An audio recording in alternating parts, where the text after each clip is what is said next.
അമ്മ അമ്മ നിന്ന് ചിണുങ്ങാണ്ട് കാര്യം പറ ദേവു. ഞാൻ ഒരു കാര്യം ചോദിക്കട്ടെ?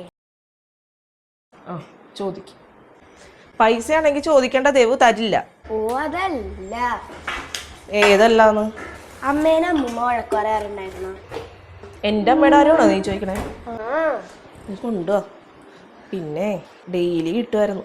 അതൊക്കെ വെച്ച് നോക്കണമെങ്കിലേ നിന്നെയൊക്കെ ഞാൻ ലാളിച്ചാ വളർത്തണത്. ലാളിച്ച കാര്യമൊക്കെ അവിടെ നിൽക്കട്ടെ, നിങ്ങൾ എന്തിനാ വഴക്ക് കൂടിയത്? അതിപ്പോ പല കാര്യങ്ങളുണ്ടാവും.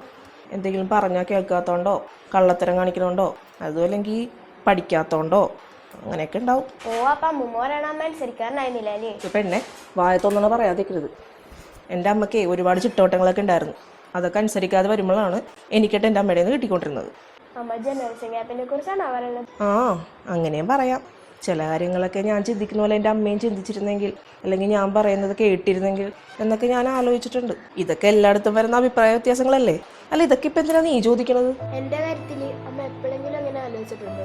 എന്ത്? ഞാനൊരു കാര്യം പറയുന്നതുകൊണ്ട് അമ്മേനെ വഴക്ക് പറയുന്നത്. എനിക്കും തോന്നിയിട്ടുണ്ട് അച്ഛനും അമ്മയും എന്റെ ഭാഗത്ത് നിന്ന് ആലോചിച്ചിരുന്നെങ്കിലോ എന്ന്. ആലോചിച്ചിരിക്കാൻ സമയമൊന്നുമില്ല. പെട്ടെന്ന് എഴുതിട്ട് സ്കൂളിൽ പോകാൻ നോക്ക്.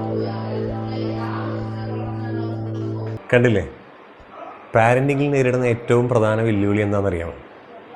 2 ജനറേഷനിലെ ആളുകൾ തമ്മിലുള്ള ഇടപെടലാണ്.